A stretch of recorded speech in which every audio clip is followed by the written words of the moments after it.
കളമശ്ശേരി മാർത്തോമ ആശ്രമത്തിന്റെ ഭൂമിയിൽ ചിലർ അതിക്രമിച്ചു കയറിയത് തികച്ചും അപലപനീയമാണെന്ന് KCBC ജാഗ്രതാ കമ്മീഷൻ.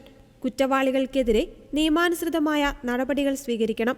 അതേസമയം ഈ അതിക്രമത്തെ അനാവശ്യമായ വർഗീയ ധ്രുവീകരണത്തിനുള്ള ശ്രമങ്ങൾക്കായി ചിലർ ദുരുപയോഗിക്കുന്നത് തിരിച്ചറിയണമെന്നും ജാഗ്രതാ കമ്മീഷൻ ഓർമ്മിപ്പിച്ചു.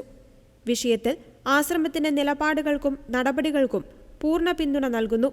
സംഭവം ഉണ്ടായ നാൾ മുതൽ ഇതൊരു വർഗീയ സംഘർഷമായി ചിത്രീകരിക്കുവാൻ ചിലർ ശ്രമിച്ചിരുന്നു. അതിന്റെ തുടർച്ചയാണ് സമൂഹ മാധ്യമങ്ങളിലൂടെയുള്ള ചിലരുടെ പ്രചാരണം. വർഷങ്ങളായി കോടതി വ്യവഹാരമുള്ള സ്ഥലമാണിത്. കോടതിയിൽ നിന്ന് ആശ്രമത്തിന് അനുകൂലമായ വിധി വരികയും കീഴ്ക്കോടതി വിധി ഹൈക്കോടതി ശരിവയ്ക്കുകയും ചെയ്തിട്ടുള്ളതാണ്. മുൻസിഫ് കോടതിയിൽ നടക്കുന്ന മറ്റൊരു കേസിന്റെ വിധി ഈ ദിവസങ്ങളിൽ വരാനിരിക്കുമ്പോഴാണ് ഇപ്പോൾ കയ്യേറ്റം ഉണ്ടായിരിക്കുന്നത്.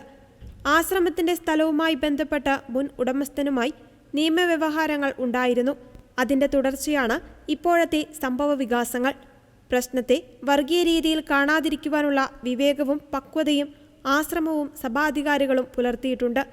ആശ്രമം സുപ്പീരിയർ ഫാദർ ജോർജ് പാറയ്ക്കലും എറണാകുളം അങ്കമാലി അതിരൂപതയും ആവശ്യമായ കാര്യങ്ങൾ ക്രമപ്പെടുത്തുന്നുണ്ട്.